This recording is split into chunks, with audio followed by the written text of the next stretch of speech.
This episode of Performance Anxiety features Kellii Scott. He's the drummer for the band Failure. He's also a big fan of mixed martial arts. Back in October, I spoke with him from a sports show, 8 Ball Sports. With Failure going on tour in March with Swerve Driver, it's a great time to revisit this interview. We talk about recording the new Failure album and the upcoming tour. Give us a follow on Instagram and Twitter at PerformanceANX, and check out Failure on Instagram at FailureBandIG. And please enjoy Kellii Scott on this episode of Performance Anxiety.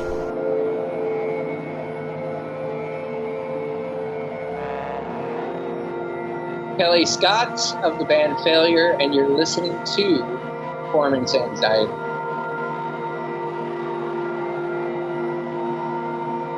Kellii, how you doing tonight? I'm good. This is a great reception. Yeah, oh. Thinking about it, I don't think I've ever been on Skype this long without it doing something stupid. Oh, man, now you just ruined it. It's just all jinx now. No, it's going to be fine. You know what's funny? That I'll have, hopefully, I've had really good luck. I don't think I've ever lost video with somebody on that. There was something weird. Remember Jordan? We lost Jordan for a minute? Yeah, but he lives in Canada, so I'm going to blame it on... They don't have internet yet. Right. He had a string and a can... Yeah, with the border. Exactly. So Jordan from Blink of the Star was on with us, and about midway through, we lost we lost him for a minute. I kept that in, by the way, because I thought things got really good. Yeah, I know. He was gone, and things got funny. Then he came back on, and we just kind of got back to normal. I do it again. Yeah, exactly. Well, the reason I wanted to have you on is talk to you a little bit about MMA. There's a big fight coming up. Conor McGregor and some guy named Khabib Nurmagomedov. Khabib Nurmagomedov. Okay, there you go. Yeah. So I don't know anything about MMA, and this fight is happening on my wedding anniversary, October 6th. 6th? Yep. Oh, cool. How many years? What were we, 2018? It'll be 17 years. Dude, you need to get to that a lot faster. I know. Well, fortunately, my wife doesn't listen to this show. Like, if there's one thing you need to know, that. I know. You'd think after 17 years I'd know that. That time, that's helpful, too. Yeah. I was smart in one regard. When I proposed to my wife, and she said yes, she asked, when do we want to get married? And I threw out October 6th, which was the anniversary of our first date. Oh, yeah. So that's good. I used my brain on that one. No, that's good. I've actually got... I didn't think about that. So I have a few anniversaries. I have our main, and we just had our wedding anniversary on the 22nd. Oh, congratulations. Yeah, for 6 years we've been married. But in my mind, our main anniversary is when the universe brought us together, which is May 15th, 2008. Okay. Is the day that she basically sent me a MySpace message saying, I'm a photographer and I shoot live shows.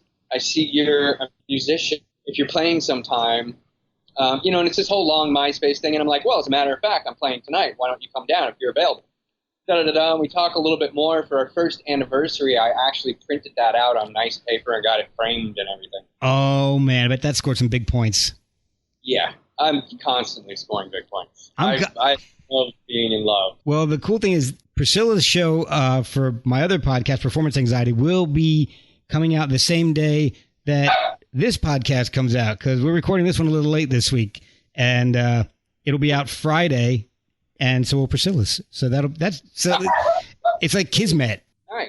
And your dogs are awesome, by the way. There's people walking outside. They make an appearance on Priscilla's show too. I think it's Priscilla. She's on her way back soon. So, all right. So with MMA, does Priscilla get into MMA, or is that something you have to watch on your own? We used to do this thing where she likes it. She doesn't love it. She doesn't normally watch it with me. But we used to do this thing where every weekend, because it's on almost every weekend, or at least twice a month. Right. UFC has different showings, either on TV or pay-per-view, or they have their Fight Pass thing now. Is that why it's like UFC 285 or something? Yeah. Okay. Yeah. But, I mean, also, it's been going on for 25 years. Okay. Because I remember with WrestleMania, it was like WrestleMania 1, and then it was an entire year until 2, and then another year until 3. Yeah, So. every pay-per-view event has a number. But it's been going on since, well, it started 25 years ago with UFC 1, which was basically a tough man competition. Bartenders and bouncers and karate guys, and there was a sumo guy, and a bunch of street brawlers, and it was just the wild, wild west. Oh man! And people showed up, and you had to fight several matches in the same day. And it was just like that Dennis Quaid movie. I can't remember what it was called in the '80s, where he's like this horrible fighter, and he's got to like beat people up all day long, and he's going to win some money and trophies. I think I know which one you're talking about. I can't remember the name of it. Yeah, and it's this elimination thing that went on for like, I think, over 3 days or something. That's kind of how it started, and Hoist Gracie actually won the first one. You probably don't know. Hoist Gracie was the smallest guy. He was literally my size, but about 6'1". So he's 6'1" and skinny. He weighed like probably 180 pounds maybe. Wow. But he was a jiu-jitsu specialist, which at the time no one had ever heard of this thing. Okay. So he walked in there, and he literally took everyone out and won this competition. Jeez. And he won the next one, the next year. Oh, wow. I can't remember whether he won. My historical recollection is a little spotty. Like, I saw the first one and the second one. I don't think I saw the third one. Then I kind of wasn't really into it. And then I got back into it, like, semi-hardcore maybe 15 years ago, and then like right around probably 13, 14 years ago, I watch it every time it's on. Okay. And now shows it like pretty much every weekend. It's a Fox sponsored thing. But it's no longer a tough guy competition. It literally is, you take jiu-jitsu, grappling, wrestling, striking. It's all these different types of fighting that each fighter more or less has to become a master at. Okay. Because the guy he's fighting is probably a master at it. All right. And that's the only way you can make it through the ranks up into the top 10, 15. Okay. You can have like one really great discipline like wrestling or something, because if you're a great wrestler, you can take the guy down and basically neutralize his standing striking game. Okay. But generally, every guy has to know every discipline. Oh, God. Because it's just it's changed so quickly. Like just in the last 5 years, the way dudes are fighting is just on another level. Is there a difference between UFC and MMA? Or is it two different leagues, or are there different rules? Or UFC is the league, MMA is the fighting style, mixed martial arts. Okay. Yeah. There was a one called Strike Force that was kind of UFC's main competition for a while. Yeah. They went out of business like, I don't know, maybe 4 or 5 years ago. A lot of guys from Strike Force came over to the UFC. Okay. Actually, what they did is, like, when some of them came over, like the top 2 guys would come over in a weight class, and then they would fight to hold the UFC belt for that weight class. Okay. They started a bunch of new weight classes, and it was really cool. It actually made their roster, like, really rich in talent. Before, there was Pride, which was in Japan. I am familiar with that. Yeah, Pride was kind of the same thing, but it was still a little bit of the wild, wild west where you could have like a 200-pound guy fighting a 315-pound guy. They still had like some of the weird stuff. You could do head stomps. Oh, jeez. It was extremely brutal and just kind of crazy. Oh, my gosh. So do you go to matches or bouts or whatever they're called in person? Do you watch them even live or? Honestly, I've only been to, I tried to go to 2. I've only been to 1. Okay. And I had fairly good seats, but it's so far back from the action. Yeah. It's way better to watch it on TV. Okay, so it's almost like just about any other sport at this point, because Yeah, it was great. It's just great on TV. yeah. And what I was saying earlier, we used to do this thing where a whole bunch of us, like 4 or 5 of us, well, mainly 3 of us, the core was 3 of us, would get together every weekend and watch UFC. Oh man. So we'd go over to like my buddy Steven's place, who I played with in Veruca Salt, Okay. and Brian Leesgang, who was in Filter and 9 Inch Nails. The 3 of us would get together and watch UFC. And in that context, Priscilla really liked it because it was a cool hang. Yeah. They would have drinks and we would order dinner, and it was fun. It was like a Saturday night over at Steven's place. Okay. So it's kind of like what I end up doing here with college football. Yeah, I mean, it's more or less the same. The thing with UFC though is the fighters. If you're not in like the top 10, 15, you make between generally like maybe 5 to 20 grand a fight. Okay. And you have to train, which means there's all those costs for a trainer, for a gym, for a locker, for your gear, for your diet. Right. So if you're making $5 grand a fight, chances are you're walking away with like $500 to $1,000 come fight night. Okay. Okay. John Joneses and Conor McGregors, those guys are the only ones making really big money. Ronda Rousey, Right. because they're getting paid through sponsors. They're obviously their contract's been renegotiated because they're pulling in tens of thousands of people. They're getting pay-per-view cut. Right. They're still not making boxing numbers, but they're making good money. Like they can make up to $1 million for a fight. Tonight. So in general terms, it's very similar to boxing in the throwing of fists. Right. But while you're throwing a fist, you can also kick someone. Okay. A really popular kick is kicking people in the leg. If you can take out their leg, it limits their movement. And it also limits the power in their punches because they can no longer put their weight on that leg. Okay. That's a good strategy. That makes sense. Some guys will lose a fight just from leg kicks. Oh, okay. Like you literally, I mean, it hurt. It's like someone hitting you in the leg with a baseball bat over and over. Oh, God. Get with the hard part of their shin, either across your thigh, or they're starting this, a new one that's becoming popular is like kind of your lower leg in your calf. Okay. And that also does, because in your calf, there's not a whole lot of meat there, and your nerves are closer to the surface. Okay. It kills nerves, and you can literally lose feeling. You can lose the ability to move your leg after a couple leg kicks. Some guys kick harder than others. I've seen people like not be able to move after like 2 or 3 kicks to their leg.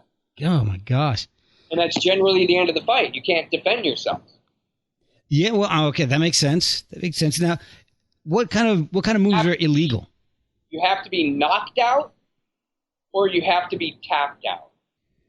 Those are the only 2 ways to lose. So by tapping out, is that like a submission where you're tapping out? Okay. Yeah. Guys generally, well, they do more now. Generally, guys didn't used to tap out. You're seeing it more and more. Pussies. Like if someone gets you in a choke, a lot of guys would go unconscious. God. On purpose, because it was kind of like I lost, but, He had to knock me out. If someone gets you in a submission where, they've got you in an armbar, which was Ronda Rousey's big thing, you have to tap out or they're going to break your arm. Okay, so is that the one where they've got your arm straight out and they're kind of, I don't know. Yeah, in between their legs and they're like raising their hip so it's pushing underneath the arm. Yes. And basically pulling it out of the socket. Yeah. This is so brutal. And then there's another version of that, which is a leg lock. Generally, people tap out on that too, or they'll break your leg. That means you can't fight for months. Right. No fighting, no money. Good, you can never fight again. Ugh. In my mind, like, I haven't followed sports in years. Okay. I watch Super Bowl. I watch some basketball playoffs. But I'm not an avid sports fan. I don't own any jerseys. If I've got something else to do when the playoffs are on, I'm totally fine with that. Right. When I was a kid, I absolutely adored sports. I played soccer. I played baseball. Played a little bit of football with friends, but never at school or in a league or anything. Okay. But I loved sports. Like a majority of my life revolved around sports. And then, when I started to get into music more seriously, I would come home and learn to play the drums and play music instead of like going to baseball practice or soccer practice. So I kind of lost interest. I still liked sports as a thing to watch. Yeah. I think it was maybe the year I moved out here, maybe 86, 87. I was still only like 17 years old, maybe 88, when baseball went on strike. Yeah. It was a big strike, and there were no games for an entire year. I remember that. That's kind of when I lost interest in baseball for years. Yes, and it was that thing where I was just, I understand there's a money thing, and the owners are making all this money, but the talent should be making money. I don't understand the gold chains and the bling and the shitty attitudes and the unsportsmanship and the shooting stuff up so you can hit home runs. But the straw that broke the camel's back was when I thought about all of those kids who adored baseball just like I adored baseball, had that stripped away from them. Yep. Because the dudes in gold chains wanted more money. That's almost the exact same reaction I had. I got so angry for the same reason. I wanted to watch the game. I was that kid that wanted to watch the games, and they took it away. Because they weren't a minimum back in 88, 89, 90 of $125,000 a year wasn't enough for playing a game. So yeah. Now, since I moved back to DC, the DC area 12 years ago, I've gotten back into baseball a lot more because the time I moved up here was about almost the exact same time that they gave DC a new baseball team. So as that team grew, I started getting more and more into it. So unfortunately, they just shit the bed this year. It's they're not doing. They missed the playoffs. My attraction to UFC is two guys enter, one guy leaves. It's like Gladiator. It's pure, unadulterated, two men giving everything they've got so they don't get knocked out. Like, you don't lose the game. You get your ass knocked out. And it all depends on you. You've got everything on the line, and you're getting paid very little for it. Right, yeah. Apparently so. It's to me, in the sportsmanship, I can't imagine being in a knockdown, drag-out fist fight with someone and then hugging them and congratulating them 15 minutes later. The bouts are 15 minutes long total? Most bouts are 3 5-minute rounds. Okay. Championship bouts or headlining bouts are 5 5-minute rounds. Okay. Yeah, if you're the main card, the headliner, you fight 5 5-minute rounds. Okay. And it's not something you necessarily have to be invested in for hours to see the outcome, because you can watch the guy that you're into and then go do something else. Yeah, and there's usually, like, I generally watch all of them. It'll start at like 4 in the afternoon, like 4 to 5 will be the serious undercard, like no one shows up at the arena, that are on Fight Pass. Right. And then from 5 to 7 are like the prelims, which is generally 5 bouts. Okay. And then the main card, which is generally 5, maybe 6 bouts, is from 7 to 9 or 10 o'clock. Okay. That's not bad. Yeah. But you can come and go and watch any of them, and you're not going to lose the plot. Like, There is no plot. There's 2 guys fighting, one guy wins. 20 minutes later, the next 2 get in the ring. So is there anything that's illegal? Because I've seen some insane stuff in some of the highlights that I've seen. Yeah, you cannot kick a guy or knee a guy in the head when he's down. Okay. But when he's up, it's okay. Well, if a guy is down on both knees, you can't hit him. Okay. In the head. If he brings up one knee, I think they just changed the rules. I think as soon as he brings that first knee up, because obviously he wants to get up because you can still punch him. Yeah. And you can still knee him in the chest. Okay. As soon as he brings that hand and that knee up, you can strike him. Ah, okay. What's the other one? Elbows. You cannot elbow a person straight down, 90 degrees. You can't elbow them like that, but you can elbow them to the side like that. So is that anywhere on the body you can't elbow straight down? No, that's only on the head. Oh, okay. Okay. Only on the head. And it's a stupid rule. It makes no sense. Like, you can generate enough force just hitting someone with your elbow from any direction and mess them up pretty bad. Yeah, I can imagine you could almost maybe get a little more force if you're going across your body than straight down. Yeah, the rule, I think, was created because there was some, like, kung fu dude, or I don't know, somebody did a demonstration with a melon. Yeah. Where he, did this and burst the melon. It was around the same time that the UFC was trying to legitimize themselves and started creating some rules and rounds and time rounds and, a couple other things. Okay. Let me see, are there any other rules? So, like, nut shots are okay? No nut shots. Okay. You can't kick someone in the nuts. When you kick someone in the nuts, they get, like, up to a 5-minute timeout to walk it off. Oh, okay. Well, that's which you generally don't want to do because then that gives the person a rest. Right. It can really, like, kicking someone in the nuts in UFC can be a benefit. It's not something you generally want to do. It's something you want to avoid. Okay. Some guys will kick you in the nuts if they're about to lose the fight. I've seen it happen. Give themselves 5 minutes to rest? Generally you don't want to accidentally kick someone because you get inside leg kicks all the time. Yeah. Or there'll be like a straight kick to the stomach. Okay. And the person just happens to jump up or move while you do it, and they walk into it a lot of times. Right. Or you're in a weird angle when you do it, and generally it's an accident. Okay. I've seen it done where a guy's like, he wants to get out of trouble.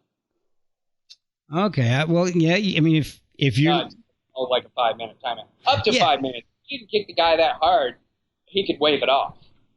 Okay. There's nothing that says the guy who got kicked has to stop. Oh, okay. Okay, so it's not like in football where you they throw a flag and it's the penalty and it's enforced. No, generally the ref, generally the person who gets kicked in the nuts signals that he got kicked in the nuts. Same with eye pokes. Okay. And the ref will stop it based on that. Sometimes he won't because he didn't actually see it. So you got to be careful trying to get the ref's attention, because if he doesn't call a timeout, you might get punched in the head paying attention to something else. Oh, wow, okay. I've seen dudes get knocked out trying to, like, call a foul instead of letting the ref do it. Oh, jeez. Like, you don't take your eyes off the fighter. Like Merriweather. Like Merriweather did to, what was that one kid's name? Remember when he knocked him out? It was a couple years ago. It was an up-and-comer Spanish. Yeah. Mayweather basically, like, the kid tried to call a foul, and the ref wasn't coming in, and Mayweather, like, knocked him out. Yep. Total sucker punch. I remember that. Now that you mentioned it, I remember that. So, and now you've been in the studio with Failure. So you're the drummer for Failure. You've done a lot of drumming for a lot of people, like you mentioned, Veruca Salt. You've done some drumming for everybody who's worked with Linda Perry, apparently, Christina Aguilera, Dr. Dre. A lot of stuff. So you've done, and I'll tell you one thing that I'm a huge Failure fan, and I know we've talked about this in the past, but what? Did you hear the new EP we put out 2 weeks ago? I did. I got it the second it was downloaded. I bought the album on Pledge Music, so so I bought the autographed one. Yeah. So I'm expecting to get a nice autograph from the three of you guys, but when the EPs are released, I get them automatically. So this is the third EP out of a planned 4, and this is my favorite out of the 3 so far. Yeah, well, it's supposed to be 3 EPs and then the full record. Okay. the way it's going to work out is you'll wind up getting 4 EPs because they're only digital downloads. Right. And then when the record's pressed, everyone will get the full double record. Okay. So this EP is my favorite of the 3 that have come out. The songs are amazing. Cool. Distorted Fields might actually be my favorite Failure song of all time. Every time you roll another lie, twist your view of the real. All the ways you could have handled it, you chose the right to conceal. You can't bleed if you don't have the blood. Yeah, it's just the bass and the drum are incredibly heavy, but there's also those little it sounds like somebody's hitting the strings right above the nut. These little chimes that come through. It's all those little touches that I absolutely love. Yeah, sonically it's pretty cool. It reminds me of a faster Heliotropic. Yeah, they both have a same sort of like really heavy, dark, plotting. That wasn't a fun one to record. Oh no? No. Well, why not? Just that drum part really took a lot of effort and a lot of work to get good. Oh man. Well, it paid off because it's probably my favorite Failure song to date. It's amazing. And Heavy and Blind is good. And what's the first song? I love Found a Way. Found a Way. That one turned out to be a sleeper. In the earlier phases, I don't think we were very sure about it. Okay. It kind of went just the more stuff that got added to it. I mean, it just, for me anyway, like just became a really great song. Yeah, it sounds like it could have been on Magnified. Yeah. So, which for those who don't know, is Failure's second full-length album. So, yeah. But what really impressed me was that you posted, we're heading into the studio, and then 2 weeks, like 2 weeks later, the EP comes out. Well, it's about to happen to you again. Oh, that's awesome. Yeah, we go in to do drums on the last batch next weekend, the 29th. Oh, awesome. So you guys will probably have the 4th one by, I don't know, the 2nd or 3rd week of October. Oh, my gosh. Man, that'd be fantastic. That'd be a good... campaign. It says we're going to be done by October. I think... honestly, I don't remember. I saw it and I bought it. I didn't even care what the date was. The writing, Ken and Greg have just been pumping them out. Some of it is, like, we tend to do really well when we're under deadlines. Okay. And Greg is getting ready to start back up with Perfect Circle on October 10th. Oh, really? Yeah, and he was gone for the month of May, June, I think some of July. So we only had, like, the end of July, August, September to finish the second half of the record. Oh, wow. So they've been working really hard writing stuff. And they write and demo out the songs, and then I get them and take like a week or two working out drum parts or refining the drum parts that are there. Okay. Yeah, a lot of the stuff on this record, I'm not entirely sure, but I think, Distorted Fields, Ken actually wrote that entire song. Okay. So when I got it, it already had a very similar drum beat on it, which Ken had programmed in there. Oh, okay. He programmed just crazy drum beat that couldn't be played. Oh, geez. It could almost be played, like 90% of it, and then there was that 10% that I had to change so it could be played by a human. And even that is it's really close. Oh. Like, this is always going to be one of those songs where I really have to focus to play it. Is it going to be in the live show? Oh, yeah, I'm sure it will. Good. So you guys have touring plans eventually? We haven't booked anything yet, but I imagine that we'll be going out to support this record in like January, February. Oh, awesome. It gives me time to get prepared. Yeah. Because when you guys come to this area, DC area, I definitely got to catch you. Yeah, hopefully we'll be at the 930 this time. That would be, I love the 930. Yeah, that's one of my favorite clubs. Yeah. We got stuck out in Maryland, I think, last time at the Forum. Oh, yeah. I hate going to Maryland for shows. There's street stage. There's the Baltimore Sound Stage.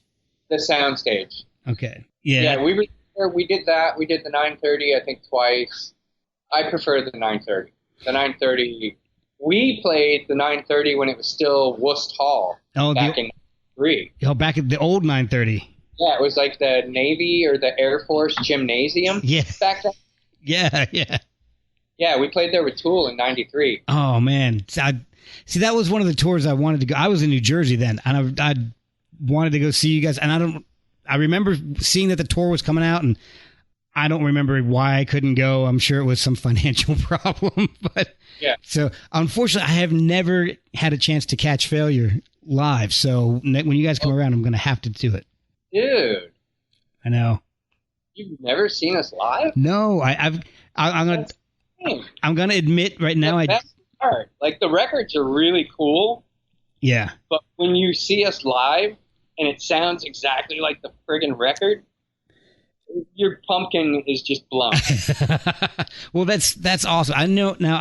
I will admit, and I probably shouldn't do this. I do have a bunch of Failure bootlegs. That's fine. So we've never made money, so it's not like we're losing anything.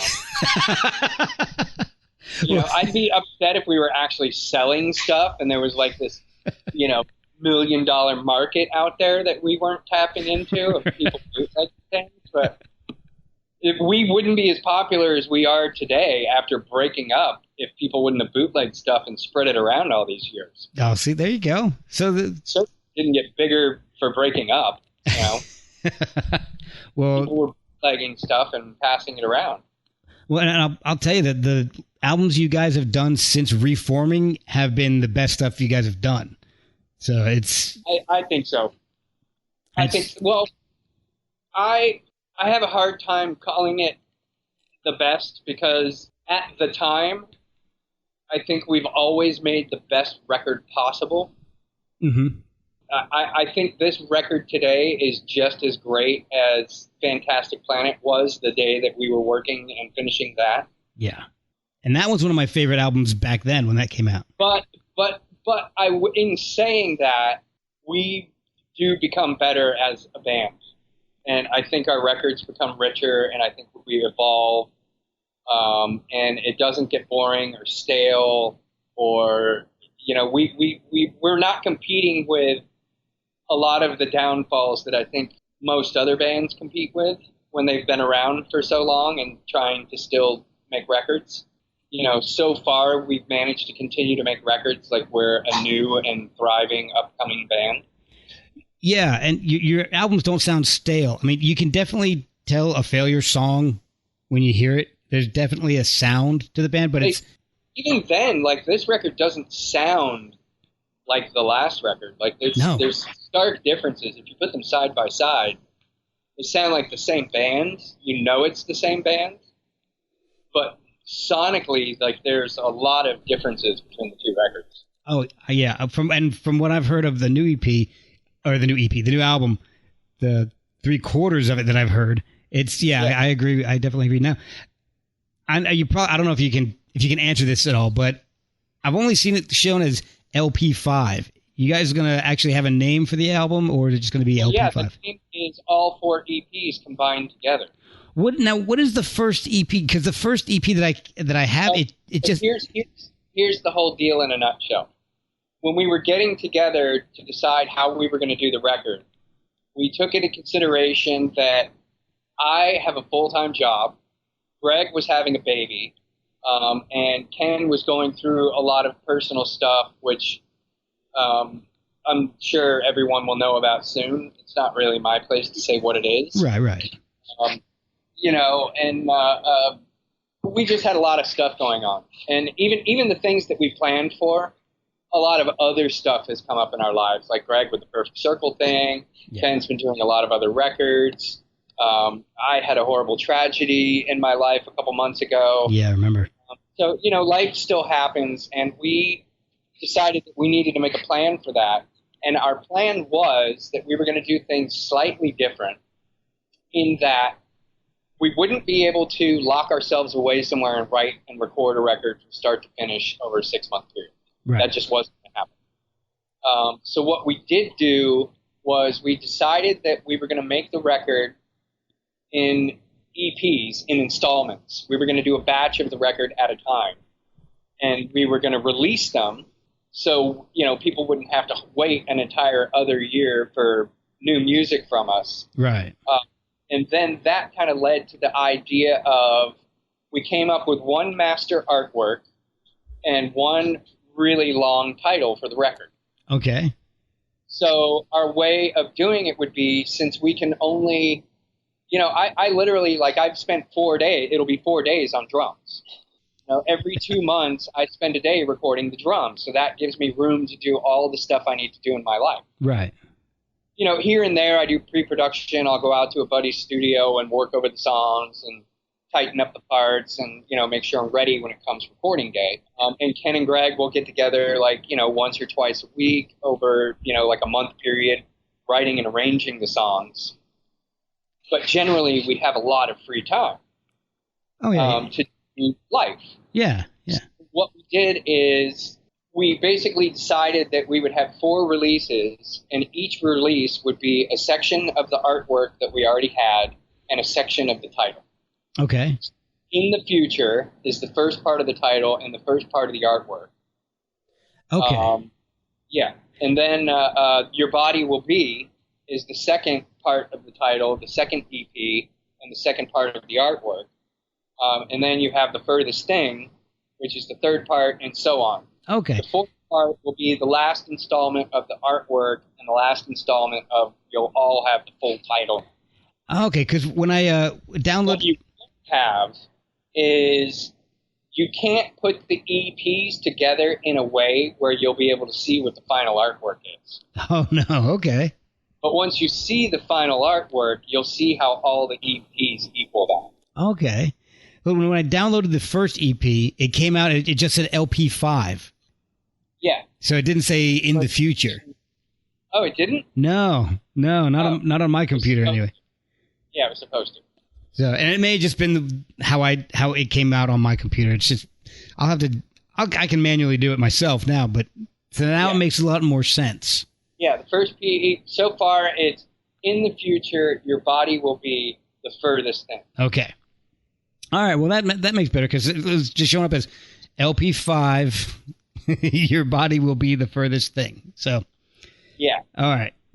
That makes a lot more sense. So, for those who haven't done it yet but are interested, maybe haven't caught on that you guys are doing this, where can everybody find the new EPs? You can go to Pledge Music. If you want to get the entire record, I suggest going to Pledge Music. We're going to be making physical copies of it, CD and vinyl. Right. And if you buy one of those two things, and there are like T-shirts on there and some other stuff. But generally, if you buy those two things, you'll get the downloads, the digital downloads. Yeah, and that's what I did. As each one of them comes out. At this point, if you were to buy it today, you would get the digital download for the first 3 EPs. So that's awesome. And the price... The fourth download in like 3 or 4 weeks. Right. And it's fantastic. I mean, I spent $20, and when it's done, I get an autographed CD copy of the album, and I get the downloads. For us, it's a fun, cool way to, it keeps it fresh, being able to approach how we do what we do in a different way. Yeah. And have a little bit of fun with it, but also, we love what we do, but, you've heard about it and seen it with so many other bands, like it can, and in the 90s, like it can totally take over your entire life.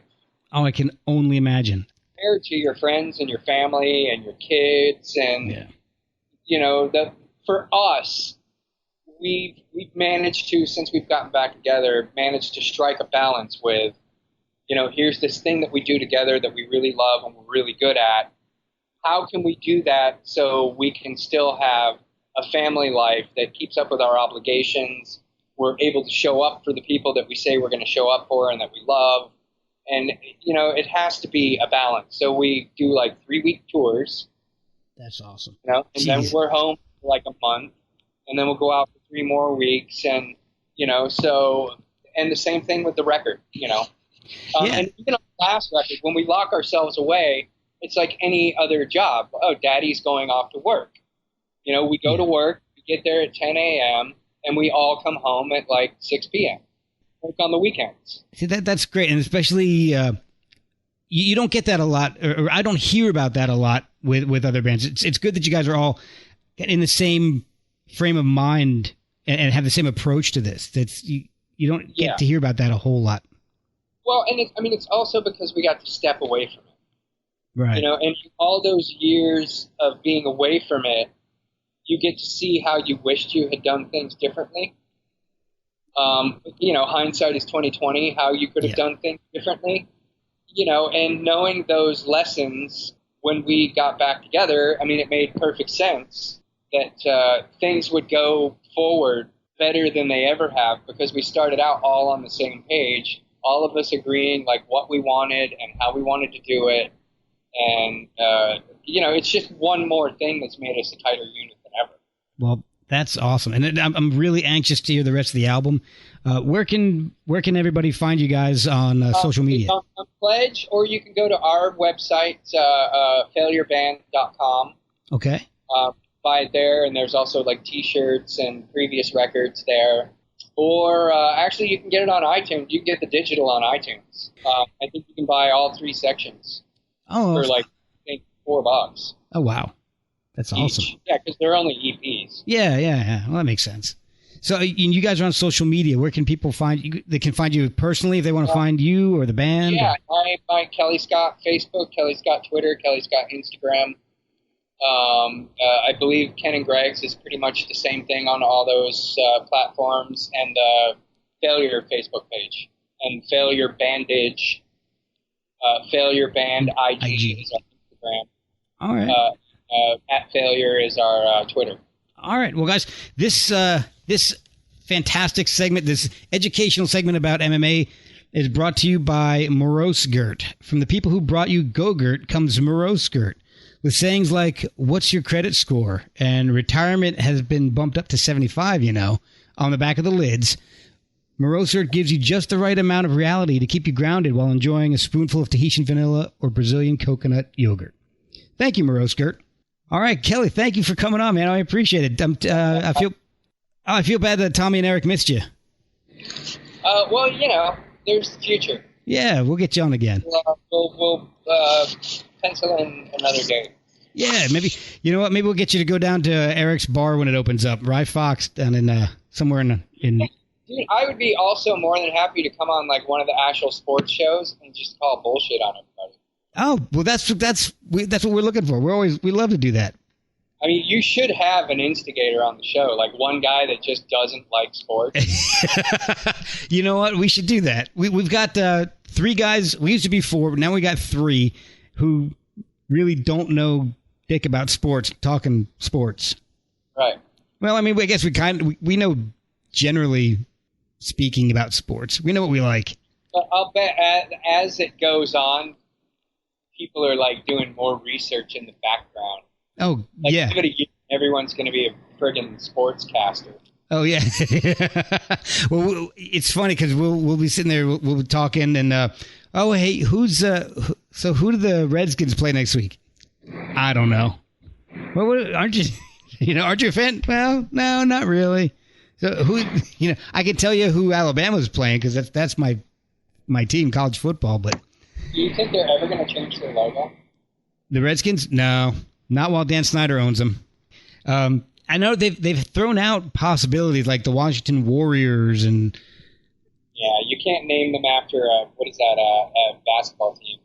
Who are the Warriors? Oh, the Golden State Warriors. Yeah, you can't. You can't do that anymore. Now you've got the Giants in San Francisco for baseball and the New York Giants, but San Francisco Giants used to be the New York Giants of baseball. You should call them. They should be like the Death Grip. The Malachi Crunch. Oh my God, that's my favorite. That's like my favorite saying. Half the people I tell that to have no idea what the hell I'm talking about when I say the Malachi Crunch. Yeah, that's OG. Yeah, that's a classic. I remember when that episode came out, like, you would just walk around school or just on the streets with your friends, and you'd, like, wink at your other friend to the left of them, and you'd Malachi Crunch them in the middle. Oh, yeah. And you have to yell out Malachi Crunch. Yeah. That's my favorite. I was a recipient of enough of those, I'll tell you. I've always been the short guy in the group. I never got Malachi. Oh, I had a couple of attempts that I ducked out of the way, and they basically crunched each other. And that was the beginning of your love of MMA. Yeah. No, but seriously, it's a good. I mean, I hesitate to even call it a sport because it just doesn't fit with all the other ones. Yeah. It's much more than what's happened to organized sports in general. Yeah, well, what's going on with the NFL is ridiculous. I don't know I know you It'll say probably change over time. I mean, they'll get bigger, and the Reebok outfits were kind of a stain. Because a lot of guys, like, the money they were making was from advertisements. Like, when you take that away, and Reebok's not going to pay those dudes what, like, the local garage was paying them. Right. Yeah. That was kind of screwed up.